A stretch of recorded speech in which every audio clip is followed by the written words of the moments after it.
الحمد لله رب العالمين والصلاة والسلام على أشرف الأنبياء والمرسلين نبينا محمد وعلى آله وصحبه ومن تبعهم بإحسان إلى يوم الدين أما بعد. قال المصنف العلامة علي النور الصفاقسي رحمه الله تعالى: فصل: يمنع الحدث مطلقا الصلاة والطواف مطلقا ومس شيء من القرآن العظيم وإن قل أو جلده وإن بعود ونحوه وحمله، ويجوز مس الجزء للمتعلم واللوح للمعلم والمتعلم وإن حائضا، وحمل الدنانير والدراهم والتفاسير والكتب العلمية والحرز المستور وفيها الآيات، ويزيد الأكبر القراءة إلا الآيتين والثلاث للتعوذ والرقى والاستدلال، ودخول المسجد والمكث فيه ولو مسجد البيت.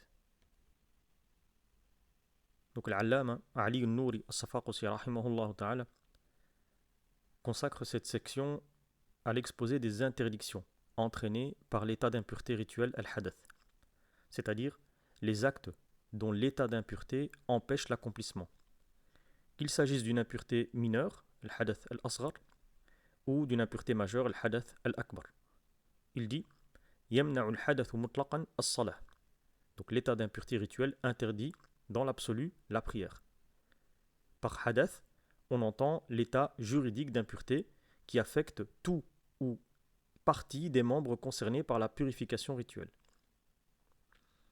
L'expression mutlaqan ici signifie que cette règle vaut aussi bien pour l'impureté mineure que pour l'impureté majeure. Ainsi, les deux catégories d'impureté empêchent l'accomplissement de la prière. Et cette interdiction, elle concerne toutes les formes de prière, que ce soit la prière obligatoire, la prière surérogatoire, la prière funéraire, et elle englobe également la prosternation de réparation, sujud saw, mais également la prosternation de récitation, sujud at-tilawa, étant donné que ces deux prosternations sont soumises aux mêmes conditions que celles de la prière elle-même. Et donc, même dans ces deux situations, et notamment sujud at-tilawa, il est exigé ce qu'il est exigé pour la prière, à savoir la purification de l'impureté rituelle, l'orientation vers le qibla, satr al-awra, le fait de couvrir ses parties intimes, et toutes les autres conditions requises pour la validité de la prière. L'auteur poursuit wa-tawaf mutlaqa, ainsi que le tawaf quel qu'il soit. Donc, de même, l'état d'impureté, qu'il soit mineur ou majeur, interdit toute forme de tawaf. Donc, cela comprend le tawaf qui constitue le pilier du pèlerinage, ou bien un tawaf obligatoire quelconque, ou bien un tawaf recommandé, ou un tawaf accompli à titre surérogatoire ou volontaire. Ensuite, l'auteur dit وَمَسُّ شَيْءٍ مِّنَ الْقُرْآنِ الْعَظِيمِ وَإِنْ قَلَّ. Donc, il est interdit de toucher toute partie du noble Coran, même minime. Cela veut dire que l'état d'impureté interdit de toucher n'importe quelle partie du Coran, fût-ce un seul verset. Ainsi, il n'est pas permis à une personne en état d'impureté rituelle de toucher une partie quelconque du Coran, même si elle ne contient qu'un seul verset. Et cette règle concerne toutefois la personne ordinaire, à l'exclusion de l'étudiant, comme cela sera expliqué par la suite, et c'est pour cela que l'auteur reviendra dessus dans quelques instants. Ensuite, l'auteur ajoute « Aoujildihi » ou sa couverture. Autrement dit, il est également interdit de toucher la couverture ou la reliure du Mus'haf al-Karim. Puis il dit wa in bi'udin wa nahwihi, même à l'aide d'un bâton ou d'un objet semblable. Donc cette interdiction, elle va subsister même lorsque le contact s'effectue au moyen d'un intermédiaire tel qu'un bâton, une baguette ou tout autre objet comparable. Ensuite l'auteur dit wa hamlahu, ainsi que le fait de le porter. C'est-à-dire que l'état d'impureté interdit également de porter al-Mus'haf. Et cette interdiction demeure même si celui-ci est transporté au moyen d'une sangle, d'un vêtement, d'un coussin ou de tout autre support. Une seule exception cependant est admise ici, lorsque le Mus'haf se trouve parmi d'autres objets que l'on transporte et que l'intention porte principalement sur ces objets. Dans ce cas-là, le transport du Mus'haf n'est qu'accessoire, taba'an, et non recherché pour lui-même, istiqlalan, ce qui le rend permis. Ensuite, l'auteur poursuit ويجوز مس الجزء للمتعلم واللوح للمعلم والمتعلم وإن حائضا. Il est permis à l'étudiant de toucher une partie du Coran, ainsi qu'au maître et à l'étudiant de toucher la tablette d'écriture, même à la femme menstruée. Donc après avoir exposé les interdictions relatives au contact avec le Coran, l'auteur va mentionner ici les exceptions prévues au sein de la doctrine malikite. Il dit وَيَجُوزُ مَسُّ الْجُزْءِ لِلْمُتَعَلِّمِ. Il est permis à l'étudiant de toucher une partie du Coran. Par contre, il convient de préciser que ni le terme al-juz, donc une partie, ni le terme al-muta'allim ne doivent être compris dans un sens restrictif. C'est-à-dire que l'auteur n'entend pas limiter cette permission à une partie du Coran. En effet, il est également permis de toucher le mushaf complet. Donc par partie, il désigne simplement un volume ou une section du Coran par opposition à l'exemplaire complet. Il ne faut donc pas comprendre cette expression qu'il serait permis de toucher uniquement une partie du Coran. Au contraire, selon Al-Mu'tamad, l'opinion retenue dans le madhab, cette permission concerne aussi le mushaf complet. Et l'imam Ibn Bashir, rahimahullah ta'ala, est même allé jusqu'à rapporter l'existence d'un consensus sur cette question. De même, cette permission n'est pas propre à l'étudiant. Elle s'étend également au maître. Et donc, il ne faut pas comprendre que le jugement est limité au seul étudiant. Autrement dit, la permission vaut aussi bien pour le mushaf complet que pour une partie du Coran, et elle concerne aussi bien le maître que l'étudiant. Puis l'auteur dit وَاللَّوْحِ لِلْمُعَلِّمِ وَالْمُتَعَلِّمِ, ainsi que la tablette d'écriture pour le maître et l'étudiant. Par al-lawh, il faut entendre la tablette sur laquelle sont écrits les versets du Coran dans le cadre de l'apprentissage. Donc il est permis au maître comme à l'étudiant de toucher cette tablette, même sans être en état de purification rituelle. Et cette permission, elle est toutefois limitée aux besoins de l'enseignement et de l'apprentissage. Elle s'étend également à tout ce qui est directement lié à ceci. Par exemple, lorsqu'une personne transporte la tablette afin de la remettre à sa place ou pour toute autre nécessité liée à l'enseignement, va inclure également parmi les étudiants celui qui a oublié une partie de sa mémorisation et reprend la lecture directement dans le mushaf afin de retrouver ce qu'il avait mémorisé et assimilé à l'étudiant. Donc il bénéficie également de la même dérogation. L'auteur poursuit « Wa in ha'idan » même à la femme menstruée. Autrement dit, cette permission s'applique également à la femme menstruée. En revanche, elle ne s'applique pas à la personne en état de janab. Et la différence entre ces deux situations réside dans la nature de leur empêchement. La femme menstruée, elle est confrontée à un empêchement indépendant de sa volonté. Elle ne peut pas mettre fin elle-même à son état de menstru. Par contre, la personne en état de janab, elle, est capable de mettre fin à son état quand elle le souhaite en accomplissant al-ghusl. Et c'est pourquoi cette permission est accordée à la femme menstruée ici et non pas à la personne en état de janab. Ensuite, l'auteur dit وحمل الدنانير والدراهم والتفاسير والكتب العلمية والحرز المستور وفيها الآيات.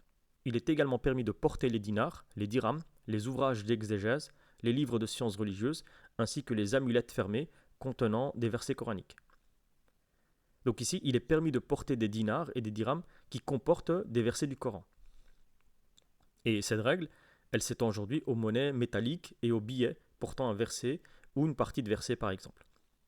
De même, il est permis de porter les ouvrages de tafsir et les livres de sciences canoniques religieuses.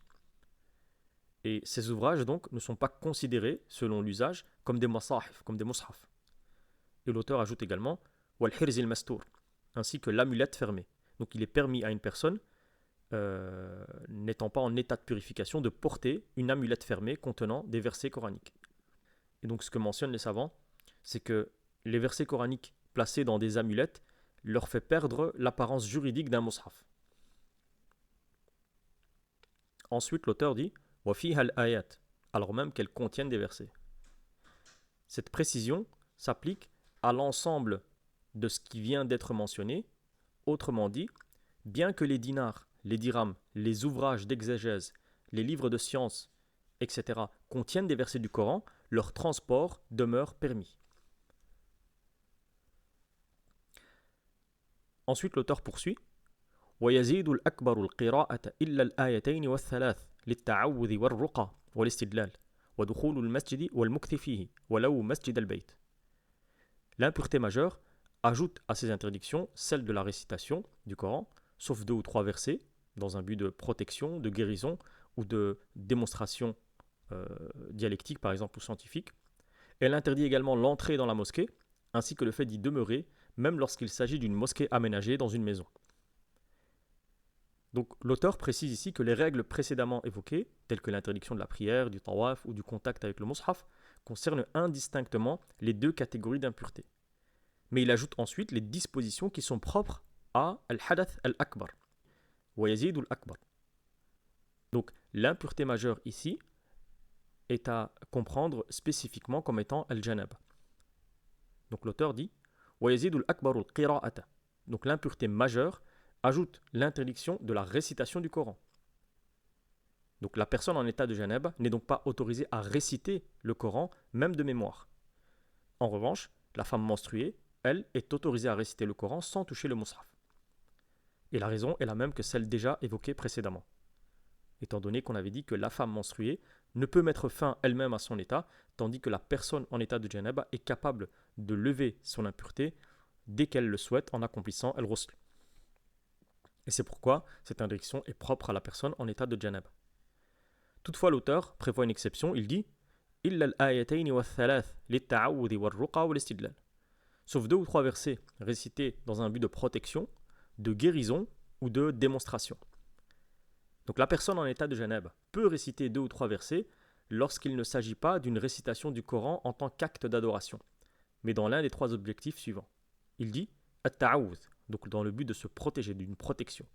Par exemple, lorsqu'elle récite certains versets au moment de dormir, en cas de peur, ou dans le cadre des invocations du matin et du soir. La seconde situation, ar-ruqa, dans un but de guérison, autrement dit, lorsqu'elle récite des versets dans le cadre de la ruqya ou afin de solliciter la guérison. La troisième est al-istidlal, dans un but de démonstration. Il s'agit par exemple d'une personne compétente à qui l'on demande une fatwa, et donc elle répond à la question en citant un verset comme preuve. Il convient toutefois de préciser que l'expression al-ayatayn wa thalath, 2 ou 3 versets, ne doit pas être comprise de manière restrictive. Donc les juristes expliquent qu'il ne faut pas limiter cette permission à 2 ou 3 versets exactement. Ainsi, il est permis de réciter toute quantité de Coran qui demeure brève lorsqu'elle poursuit l'un de ses objectifs. Et c'est pourquoi certains juristes ont préféré employer l'expression « illa liyasir », sauf une courte portion du Coran. En effet, l'intention de l'auteur n'est pas de fixer une limite numérique, mais d'autoriser une récitation brève répondant à l'un de ses besoins. Ensuite, l'auteur poursuit وَدُخُولِ الْمَسْجِدِ وَالْمُكْثِ فِيهِ. Donc, ainsi que l'entrée dans la mosquée et le fait d'y demeurer. L'état de janab interdit également l'entrée dans la mosquée, et cette interdiction concerne également la femme menstruée et la femme en état de lochi. Il n'est donc pas permis à la personne en état de janab, à la femme menstruée ou la femme en état de nifas d'entrer dans une mosquée. Et cette interdiction s'applique même lorsqu'il ne s'agit que de traverser la mosquée. Donc il n'est pas permis d'y passer simplement d'une porte à une autre. Et cette règle vaut aussi bien pour la mosquée, où est célébrée par exemple la prière du vendredi, que pour toute autre mosquée. Bien plus encore, étant donné que le simple passage est interdit, le fait d'y demeurer l'est à plus forte raison. Enfin, l'auteur conclut en disant « Walau masjid al-bayt », même s'il s'agit d'une mosquée aménagée au sein de son domicile ou dans une maison. Donc selon l'opinion retenue dans le madhab al-maliki, une mosquée aménagée dans une habitation possède le même statut juridique qu'une mosquée ordinaire. Elle bénéficie de la même inviolabilité, al-hurma, et reçoit les mêmes règles.